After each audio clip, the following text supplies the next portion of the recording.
Hei tā ngā kai whakatangi pūoro me ngā kai waiata o Tūranganui a Kiwa, ahakoa ko wai ka uru hei ka wanatanga tērā pea ka kore te hunga rangatahi e whai hua.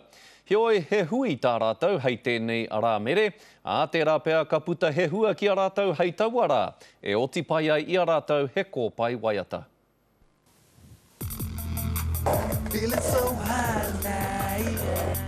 Ngā rangatahi o a Popo.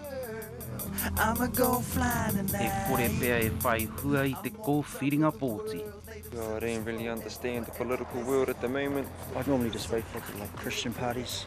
I must be voting for Labour. Definitely thinking about voting for Mana.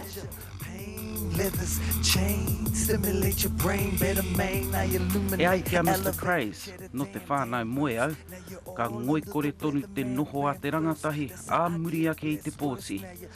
E ai ki ngā tatauranga, o Tūranganui a Kiwa te wāhi kino rawa, mō te kore mahi. One of the main issues is nothing to do. You know, it's a lot of idolism. Everyone's idle, is wondering what to do, so the main resort is either drugs or alcohol. Gonna make it to the top level, so turn the treble up another notch. It will make you sit there and start to dribble. Nā whai anō e whakaara ke nei rātau I tētahi huinga waiata, mā te rangatahi I mua I te pōti.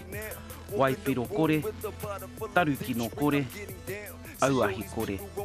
And we're just trying to promote our music and make some fundings to get our music out there and push people and make them feel like that there's somewhere to go with their talent.